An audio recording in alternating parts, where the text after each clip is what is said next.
Habits are the invisible architecture of our lives. But what happens when the walls we build begin to trap us inside them? Welcome to AudioVerse Listening Library, where every word awakens the power within. In this chapter, James Clear lifts the veil on something few ever talk about, the dark side of repetition. Chapter 13, The Downside of Creating Good Habits, When Mastery Becomes Mindless. He talks about the hidden trap of mastery. He reminds us that while habits bring structure, consistency, and progress, they can also bring stagnation. The very patterns that once made us powerful can, over time, make us predictable.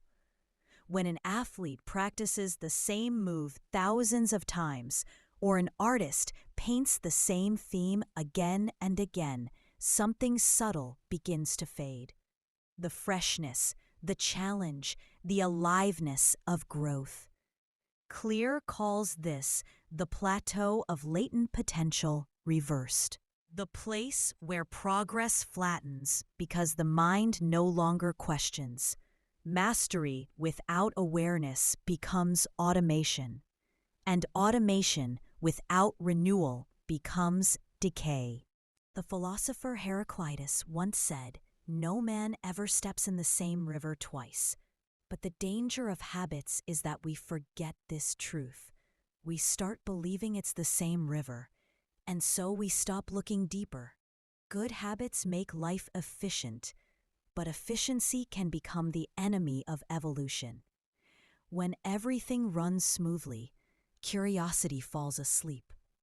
When success becomes routine, creativity suffocates. To live consciously means to dance with discipline, not to drown in it. Habits should serve us like well-trained servants, not silent masters. Neurological studies reveal that as habits become automatic, brain activity shifts from the prefrontal cortex, the area of conscious control, to the basal ganglia, the area of routine and pattern. This is energy efficient, but it comes at a cost. Awareness decreases. It's why you can drive home without remembering the journey. It's why a pianist can perform perfectly, yet feel nothing. Automation frees us, but it can also numb us. Without conscious refreshment, habits may lock the mind into a comfortable loop that quietly erodes potential. The antidote? Deliberate reflection and periodic challenge.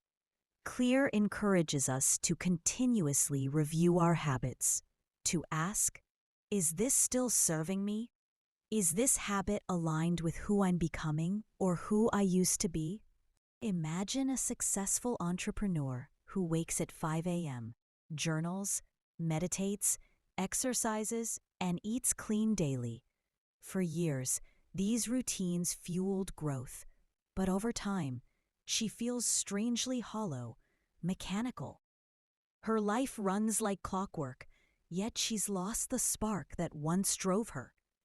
This is the downside Clear warns about. When our identity fuses too tightly with our habits, we lose flexibility, the soul's oxygen. So she changes one small thing. Replaces journaling with morning sketching. A minor disruption, yet creativity rushes back like fresh air. The lesson? Even excellence must grieve.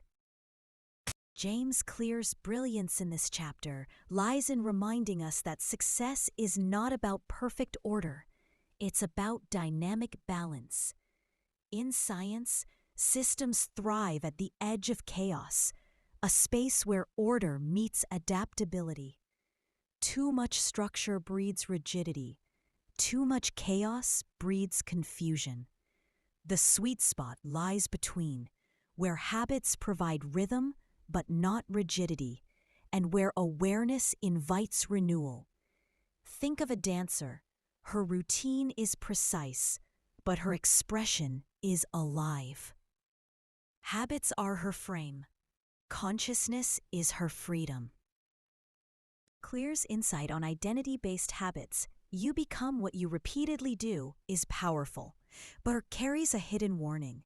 If your habits define you too tightly, you may stop evolving. A writer who only writes their usual way stops exploring new forms. A teacher who teaches the same lessons for years stops learning. A believer who repeats the same prayers daily may forget to feel them.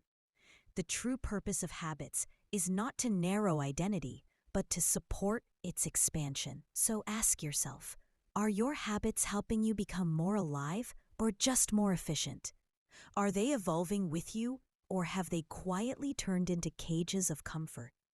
This chapter challenges us to re-inject awareness into what we do every day, because excellence without evolution is simply repetition in disguise. Here's how to breathe life back into your habits. Reflect. Once a month, review your routines. Ask, does this still excite me? Reframe. If something feels dull, tweak it slightly. New place, new time, new focus. Renew. Add a challenge. Stretch the habit's boundaries. If you run 3 miles daily, try trail running or sprints. Rest. Occasionally, stop entirely. Stillness restores sensitivity to meaning. As Clear would say, habits are tools, but growth requires artistry. Perfection is not mastery, renewal is. In the next chapter, we'll explore how to keep your habits alive through reflection, adaptation, and identity. The art of never stopping your evolution. Habits should serve you, not enslave you. Which of your good habits might need renewal or reinvention today? Let's reflect together below in comments. Meanwhile, I pursue to next chapter and dive bit deeper. Every habit begins as a seed, but not all seeds deserve to grow. The secret to freedom lies not in doing more, but in learning how to unlearn. Thank you for staying connected. Keep listening to AudioVerse Listening Library, where every word awakens the power within. James Clear reminds us that bad habits are not moral failures. They are solutions that outlived their purpose. They once served us, comforted us, protected us, distracted us, but over time, they became anchors. This chapter reveals that breaking bad habits is not about resisting yourself, but about redesigning your relationship with triggers. You can't erase a habit, but you can recode it. Where there is craving, there is meaning. Where there is repetition, there is a need being met, perhaps for relief, control, or belonging. So instead of guilt, Clear invites us to approach our bad habits with curiosity. What need is this behavior trying to satisfy? Ancient spiritual traditions teach that wisdom is not only in acquiring, but in letting go. We spend our lives collecting habits, possessions, routines, identities, but the soul's evolution often begins when we release what no longer fits. Breaking bad habits is a spiritual act of detachment. It's the art of peeling away what is false to return to what is true. As the mystic Rumi wrote, your task is not to seek for love, but merely to seek and find all the barriers you have built against it. In the same way, your task is not to force new habits, but to dismantle the invisible barriers that hold your potential hostage. The deeper message of this chapter is not just about habit, it's about freedom through structure. James Clear reminds us that discipline is not a punishment, it is a form of enlightenment. The realization that the mind, left unguided, becomes a servant of impulse, but when designed with intention, it becomes an instrument of power. Ancient wisdom across cultures echoes the same truth. In the Bhagavad Gita, Lord Krishna teaches self-mastery through detachment. aligning actions with Dharma so that choice becomes effortless harmony. The Stoics, like Epictetus, saw discipline not as denial, but as liberation from the tyranny of temptation. And in the Taoist philosophy, the sage doesn't fight the current. They shape their riverbanks, so the flow leads them where they wish to go. James Clear's idea of making good habits inevitable is the modern reflection of these timeless truths. It is about designing your environment as a temple of intention, a sacred space where every cue, every layout, every routine quietly reminds you of who you are becoming.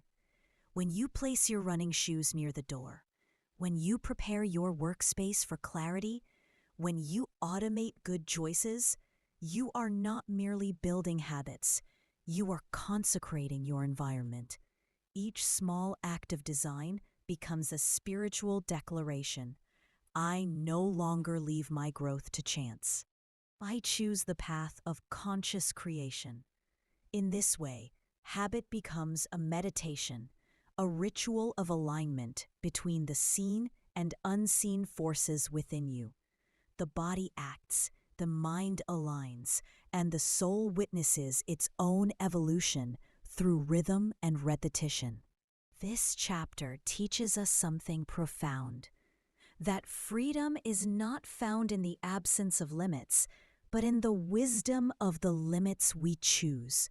When you deliberately make bad habits impossible and good ones natural, you are reclaiming authorship of your destiny. Your systems become your silent guardians, the unseen architecture of a peaceful, powerful mind. That is not merely productivity. That is spiritual engineering. At the neurological level, habits operate in loops: cue, craving, response, reward. Breaking a bad habit, therefore, means interrupting the loop at its weakest point. James Clear emphasizes 3 key levers: reduce exposure to cues, out of sight, out of mind. If you can't see the trigger, your brain won't initiate the craving. Example, keeping your phone in another room at night reduces doom scrolling. Increase friction. Make the unwanted habit difficult to perform. Add layers of effort between you and the temptation. Example, uninstall apps, cancel subscriptions, freeze credit cards. Replace, don't erase. Nature hates a vacuum, so does behavior. Replace the old reward with a healthier alternative. Example, when stressed, walk or breathe instead of scrolling. Neuroscience calls this habit substitution, and it rewires neural pathways faster than pure abstinence. Modern behavioral psychology supports this idea through choice architecture. The way options are arranged influences decisions more than we realize. For instance, studies in cafeterias found that placing fruits at eye level increased healthy eating by up to 25%. Apps using default auto-renew settings keep users subscribed far longer. Our brains follow the path of least resistance. When good habits are made frictionless and bad ones cumbersome, neural pathways strengthen toward positive outcomes, what psychologists call Hebbian learning. Neurons that fire together wire together. Thus, systems become the unseen hands shaping destiny. Imagine a man named Leo. Every night, he spent hours scrolling social media, comparing, envying, numbing. When he tried to quit, he failed repeatedly. Why? Because he was fighting the symptom, not the structure. So he changed his approach. Instead of quitting, he created friction, deleted all apps except one, kept his charger in another room, replaced night scrolling with reading and journaling. But the real shift came when he asked why. He realized he wasn't addicted to social media. He was addicted to validation. He began to write one gratitude reflection nightly, replacing comparison with appreciation. Within months, his energy, mood, and relationships improved. He didn't just break a habit, he transformed the craving behind it.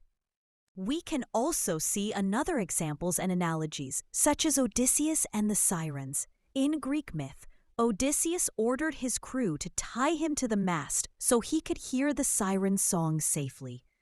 That's the earliest commitment device, protecting future behavior through present wisdom.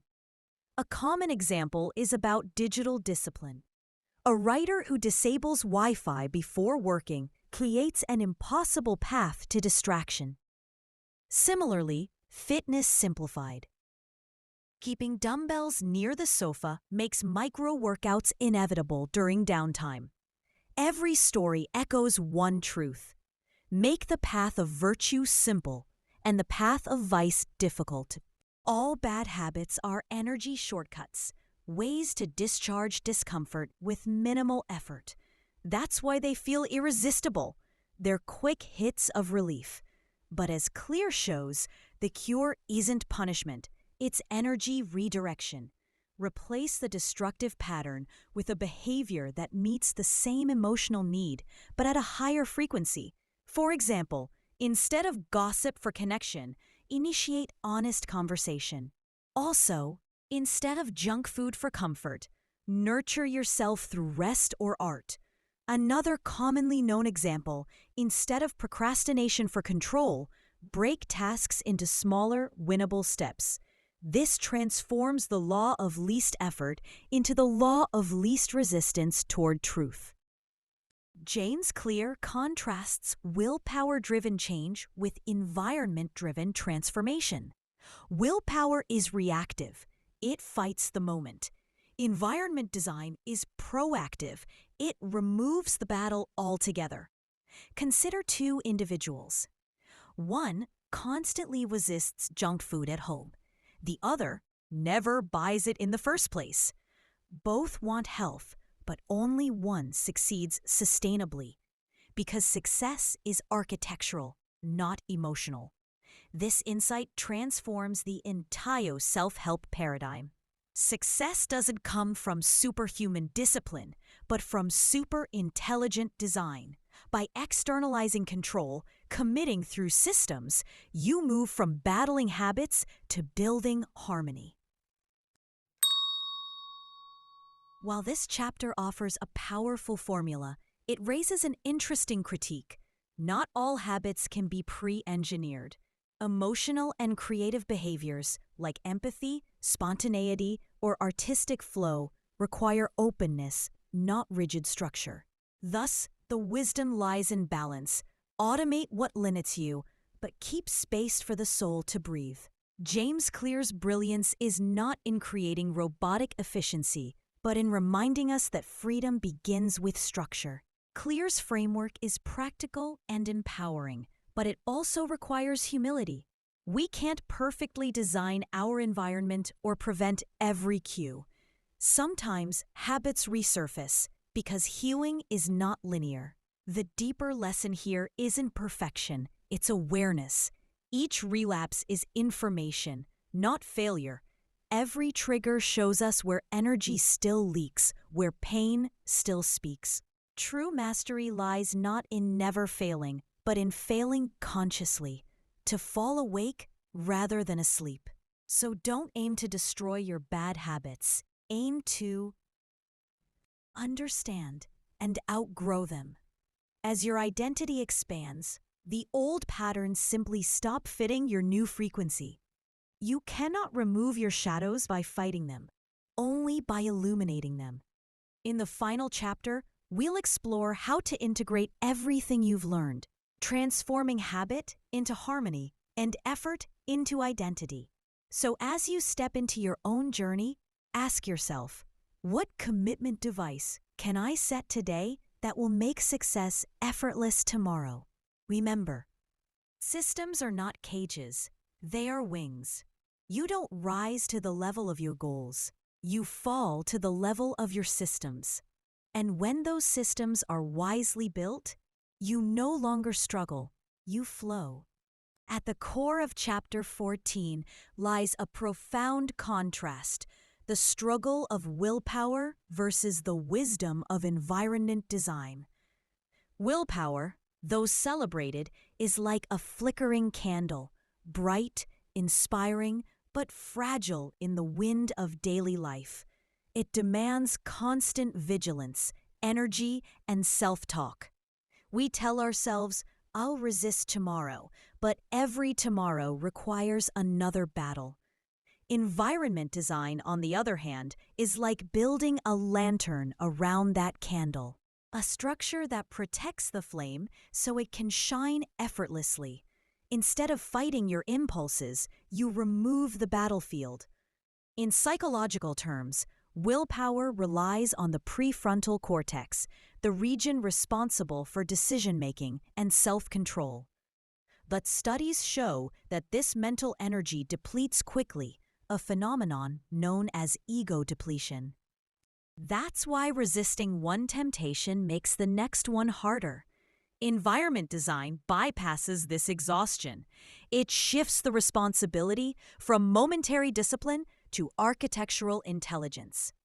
James Clear's insight redefines the idea of self-help. It's no longer about controlling yourself. It's about designing your surroundings so well that self-control becomes unnecessary.